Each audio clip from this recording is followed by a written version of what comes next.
سورہ بقرہ میں اللہ نے آدم علیہ السلام کا ذکر کیا ہے۔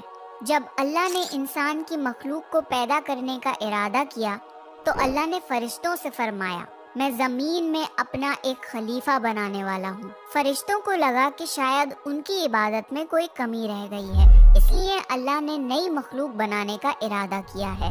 فرشتوں نے جنوں جیسی دوسری مخلوق بھی دیکھی تھی جو زیادہ عقل نہیں رکھتے تھے اور خون ریزی کرتے تھے۔ فرشتوں نے اللہ سے کہا، اے اللہ، ہم تیری تسبیح، حمد اور پاکی بیان کرتے ہیں، کیا تو ایسی مخلوق پیدا کرے گا جو زمین میں فساد کرے گی اور خون خرابہ کرے گی؟ اس کے جواب میں اللہ نے فرمایا، جو میں جانتا ہوں وہ تم نہیں جانتے۔ فرشتوں نے آپس میں کہا کہ اللہ تعالیٰ جو بھی مخلوق پیدا کرے گا وہ ہم سے زیادہ علم نہیں رکھ سکتی۔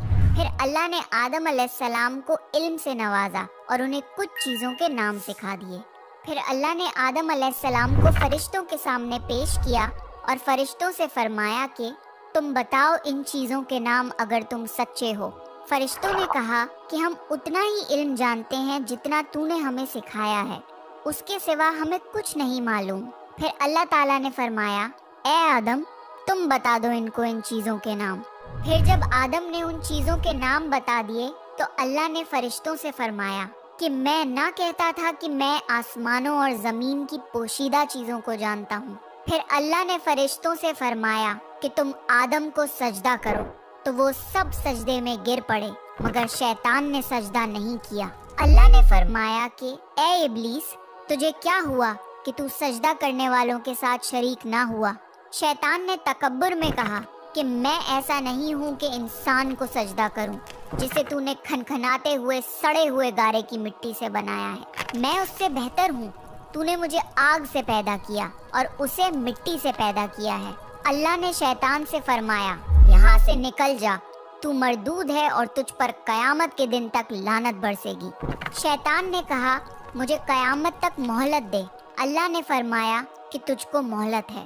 شیطان نے اللہ سے کہا کہ تو نے مجھے گمراہ کیا ہے، میں قسم کھاتا ہوں کہ میں انسان کی سیدھی راہ پر بیٹھوں گا، پھر میں ان پر حملہ کروں گا، ان کے آگے سے بھی، پیچھے سے بھی، دائیں سے بھی اور بائیں سے بھی، اور ان میں سے اکثر کو تو شکر گزار نہیں پائے گا۔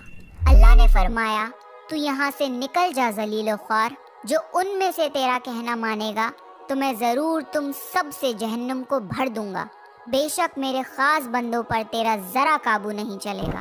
جنت کی ساری نعمتوں کے باوجود آدم علیہ السلام جنت میں اکیلا محسوس کرتے تھے۔ پھر اللہ نے حوا علیہ السلام کو بنایا تاکہ آدم علیہ السلام ان سے سکون پا سکیں۔ اللہ نے فرمایا، اے آدم، تم اور تمہاری بیوی جنت میں رہو، پھر جس جگہ سے چاہو تم دونوں کھاؤ، لیکن اس درخت کے پاس مت جانا ورنہ تم ظالموں میں سے ہو جاؤ گے۔ پھر شیطان نے ان دونوں کے دل میں وسوسہ ڈالا اور کہنے لگا، تمہارے رب نے تم دونوں کو اس درخت سے اس لیے منع کیا تھا کہ تم کہیں فرشتے نہ بن جاؤ یا کہیں ہمیشہ زندہ رہنے والوں میں نہ ہو جاؤ۔ اور شیطان نے قسمیں تک کھا لیں کہ وہ ان کا خیر خواہ ہے، پس مردود نے دھوکہ دے کر ان کو درخت کی طرف کھینچ ہی لیا۔ جب حضرت آدم اور حوا علیہ السلام نے درخت کے پھل کو کھا لیا تو ان کے سطر کی چیزیں کھل گئیں اور وہ درختوں کے پتوں کو توڑ توڑ کر اپنے اوپر چپکانے لگے اور سطر چھپانے لگے۔ پھر اللہ نے ان کو پکارا اور فرمایا، کیا میں تم دونوں کو اس درخت سے منع نہ کر چکا تھا اور یہ نہ کہہ چکا تھا کہ شیطان تمہارا کھلا دشمن ہے؟ حضرت آدم اور حوا علیہ السلام نے کہا کہ اے ہمارے رب، ہم نے اپنے اوپر ظلم کیا، اور اگر آپ ہمیں نہ بخشیں گے اور ہم پہ رحم نہ فرمائیں گے تو پھر ہم تو ضرور تباہ ہو جائیں گے۔ اللہ نے فرمایا کہ تم سب جنت سے نیچے اتر جاؤ، اب سے تم ایک دوسرے کے دشمن ہو، اور تمہارے لیے زمین پر رہنے کی جگہ ہے اور ایک مدت تک نفع حاصل کرنا۔ اب تم کو وہیں زندگی گزارنی ہے اور وہیں مرنا ہے اور وہیں پھر سے پیدا ہونا ہے۔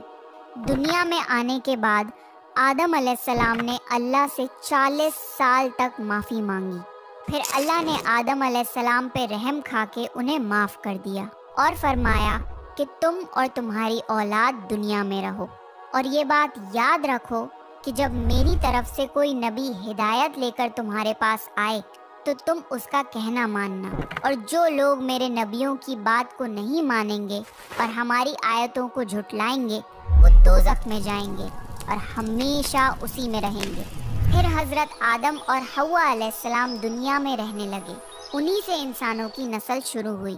آدم علیہ السلام تقریباً 900 سال زندہ رہ کر وفات پا گئے۔ قرآن کے اس واقعے سے ہمیں یہ ہدایت ملتی ہے کہ جب شیطان نے غلطی کی تو اس نے معافی مانگنے کی بجائے تکبر کیا اور اللہ کو ہی اپنی گمراہی کا الزام دیا۔ پر جب آدم علیہ السلام سے غلطی ہوئی تو انہوں نے اپنی غلطی مانی اور فوراً توبہ کری، اور تب تک معافی مانگتے رہے جب تک اللہ کو راضی نہ کر لیا۔